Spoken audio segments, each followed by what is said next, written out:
بسم اللہ الرحمن الرحیم۔ عزیز طلباء و طالبات، السلام علیکم۔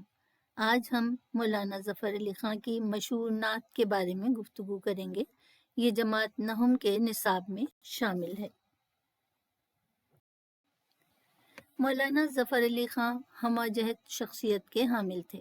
وہ ادیب اور شاعر بھی تھے، صحافی اور سیاسی رہنما بھی۔ بر صغیر کے مسلمانوں کی جد و جہد آزادی میں انہوں نے اپنے بے باکانہ مضامین اور ولولہ انگیز اشعار کے ذریعے اہم کردار ادا کیا۔ ان کا اخبار زمیندار اردو صحافت کی تاریخ میں آزادی فکر و اظہار کا علمبردار ہے۔ مولانا ظفر علی خاں کی تحریروں کا مقصد مسلمانوں میں سیاسی بیداری اور دینی حمیت یعنی غیرت اجاگر کرنا تھا۔ حمد و نعت اور عشق رسول صلی اللہ علیہ وسلم ان کی شاعری کے خاص موضوعات ہیں۔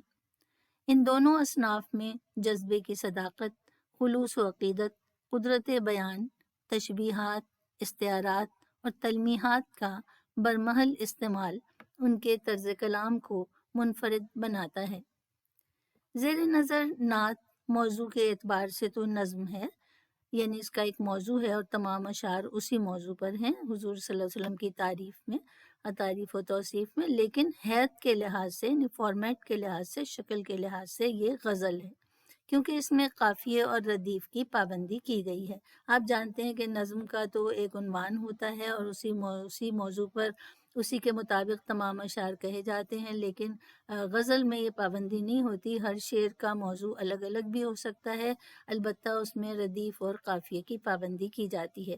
یہ پابندی عام طور پر نظم میں نہیں ہوتی، لیکن اس نظم میں پابندی کی گئی ہے، لہذا ہم یہ کہہ سکتے ہیں کہ حیت کے لحاظ سے، یعنی شکل کے لحاظ سے، فارمیٹ کے لحاظ سے یہ غزل ہے۔ اس نعت کا شمار اردو کی شعرۂ آفاق یعنی بے حد مشہور اور مقبول نعتوں میں ہوتا ہے۔ اشعار میں سلاست و روانی ہے اور انداز دل نشیں ہے۔ پہلا شعر ہے: دل جس سے زندہ ہے وہ تمنا تم ہی تو ہو، ہم جس میں بس رہے ہیں وہ دنیا تم ہی تو ہو۔ معنی دیکھ لیجئے، زندہ معنی جیتا جاگتا، جاندار، تپش اور حرارت سے معمور، جس میں زندگی کی تپش ہو، حرارت ہو، گرمی ہو۔ تمنا آرزو، بسنا آباد ہن۔ اس شعر میں شاعر مولانا ظفر علی خاں حضور صلی اللہ علیہ وسلم سے اپنی محبت و عقیدت کا اظہار کرتے ہوئے کہتے ہیں کہ تمنائیں اور آرزوئیں دل کو زندہ رکھتی ہیں اور زندگی کو آگے بڑھاتی ہیں۔ ہماری زندگی کی سب سے بڑی آرزو رسول پاک صلی اللہ علیہ وسلم کی محبت سے دل کو منور کرنا اور آپ صلی اللہ علیہ وسلم کا اتباع کرنا ہے، یعنی آپ کے اسوہ حسنہ پر چلنا، آپ کی پیروی کرنا، تاکہ اللہ رب العزت کی خوشنودی اور رحمت کے مستحق بن جائیں۔ اسی مقصد کے لیے انسان کو دنیا میں بھیجا گیا۔ ہمارا دل آپ صلی اللہ علیہ وسلم کی محبت سے زندہ اور آباد ہے۔ آپ صلی اللہ علیہ وسلم کی محبت کے بغیر ایمان مکمل نہیں ہوتا۔ محمد صلی اللہ علیہ وسلم کی محبت دین حق کی شرط اول ہے، اسی میں ہو اگر خامی تو سب کچھ نامکمل ہے۔ ہماری دنیاوی زندگی آپ صلی اللہ علیہ وآلہ وسلم کے وجود سے عبارت ہے، کیونکہ یہ دنیا آپ ہی کی خاطر تخلیق کی گئی۔ دنیا ایک امتحان گاہ ہے، یہاں کی کٹھن منزلیں آپ صلی اللہ علیہ وسلم کی نظر کرم اور آپ صلی اللہ علیہ وسلم کی پیروی سے ہی آسان ہوں گی۔ انسان کا دل خدا کا گھر ہے۔ اب یہ ہمارا فرض ہے کہ ہم اسے پاکیزہ خیالات، محبت الہی اور عشق رسول صلی اللہ علیہ وسلم سے منور یعنی روشن اور آباد رکھیں۔ شاعر کی تمنا روضہ رسول صلی اللہ علیہ وسلم کے در پر حاضری دینا بھی ہو سکتی ہے، جیسے کہ ہر مسلمان کی ہوتی ہے، یعنی کوئی بھی آرزو جو آپ صلی اللہ علیہ وسلم کی ذات مبارک سے وابستہ ہو۔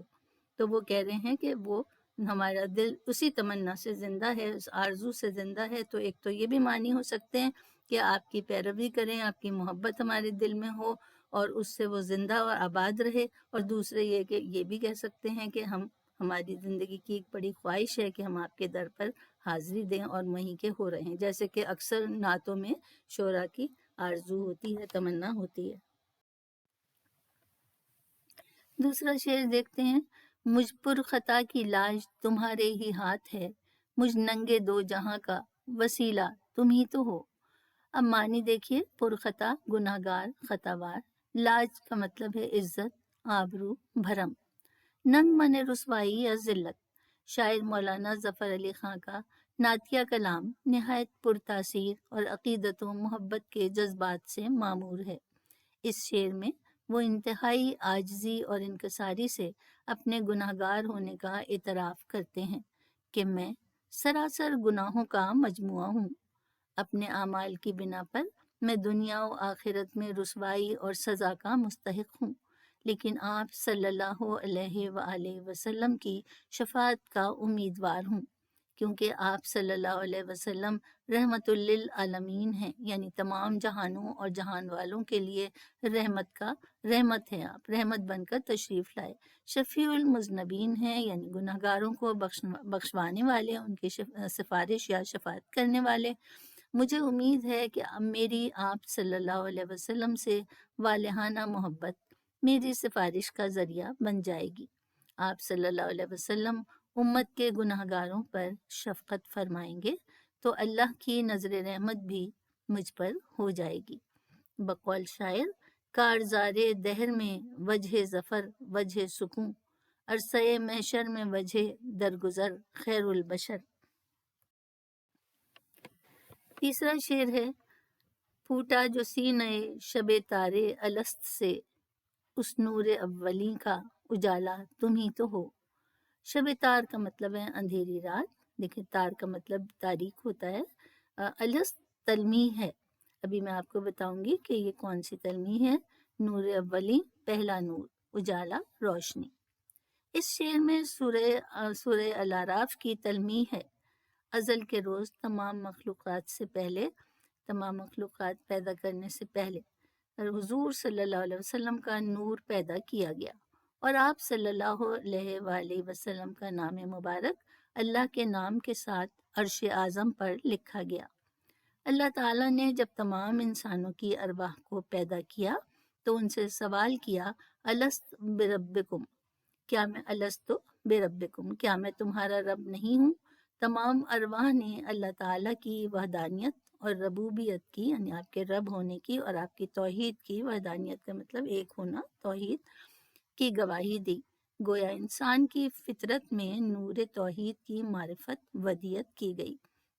اس وقت تو ارواح تھیں، روحیں تھیں، اور ان کے اندر یہ رکھ دی گئی تھی، اس کے اندر یہ صلاحیت کہ وہ اللہ کے نور کو پہچان سکیں، اس کی توحید کا اعتراف کر سکیں، یہ مانیں کہ رب ایک ہی ہے، خالق کائنات ایک ہی ہے۔ تو اس لیے انہوں نے گواہی دی، تمام روحوں نے، آپ کی ربوبیت کی، اللہ تعالیٰ کی وحدانیت اور ربوبیت کی۔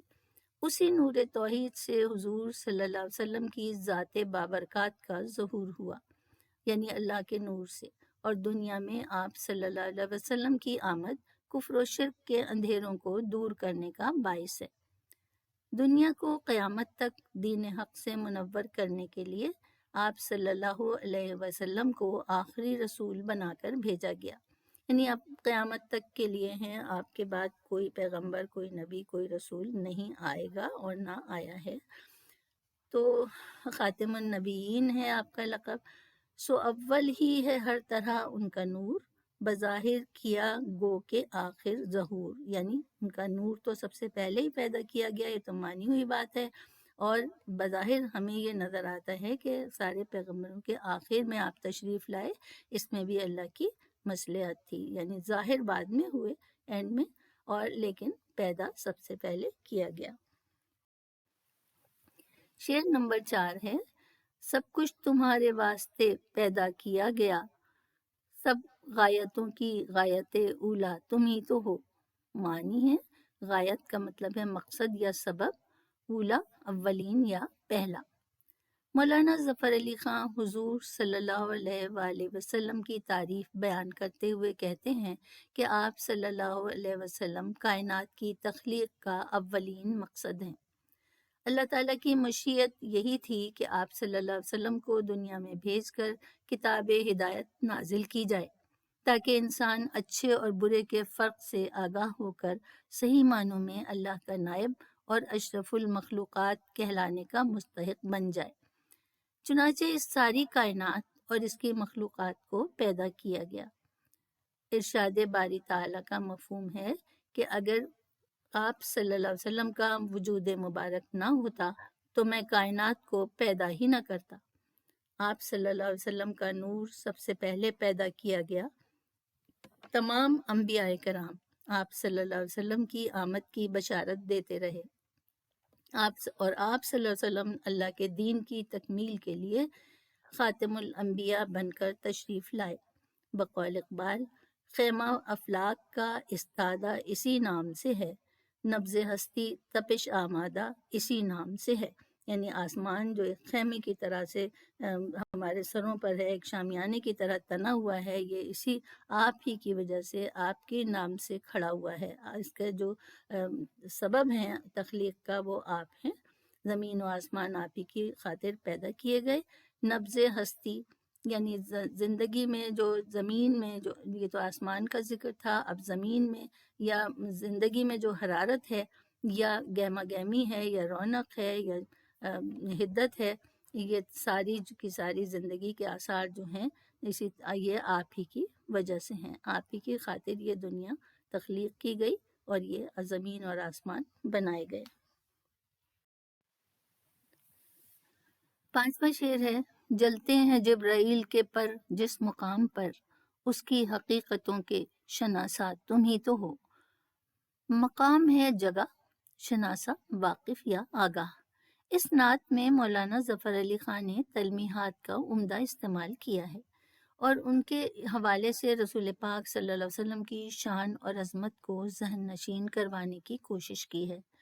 اس شعر میں واقع معراج کی طرف اشارہ ہے، جب نبوت کے 5ویں سال ایک رات حضرت جبرائیل علیہ السلام آپ صلی اللہ علیہ وآلہ وسلم کے پاس تشریف لائے اور آپ صلی اللہ علیہ وسلم کو براق پر سوار کر کے مسجد حرام سے مسجد اقصیٰ تک لے گئے، پھر آسمانوں کی سیر کروائی، اور جب سدرۃ المنتہا پر پہنچے تو جبرائیل علیہ السلام نے آگے جانے سے معذوری کا اظہار کیا کہ اس سے آگے جانے کی انہیں اجازت نہ تھی۔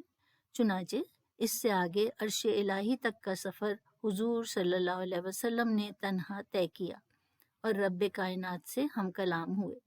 تنہا گئے حضور حریم صلی اللہ علیہ وسلم حریم جمال تک، جبریل لامقام شریک سفر نہ تھا۔ جبریل علیہ السلام سدرۃ المنتہا سے آگے کے مقامات سے آپ صلی اللہ علیہ وسلم کے سوا کوئی واقف نہیں، ان کی حقیقت انسان کی فہم سے بالاتر ہے۔ 6واں شعر ہے، دنیا میں رحمت دو جہاں اور کون ہے، جس کی نہیں نظیر وہ تنہا تم ہی تو ہو۔ رحمت دو جہاں دنیا اور آخرت میں اللہ تعالیٰ کی رحمت کا مظہر، نظیر مثال۔ آپ صلی اللہ علیہ وسلم کو دنیا میں تمام اعلیٰ اخلاقی و جمالیاتی صفات و کمالات کا پیکر بنا کر بھیجا گیا۔ آپ صلی اللہ علیہ وسلم انسان کامل ہیں، ایسی مثال دنیا میں کہیں نہیں ملتی۔ اللہ تعالیٰ جو رحمان اور رحیم ہے، اس نے آپ صلی اللہ علیہ وسلم کو رحمت للعالمین بنا کر بھیجا، یعنی تمام جہانوں اور تمام جہان والوں کے لیے رحمت۔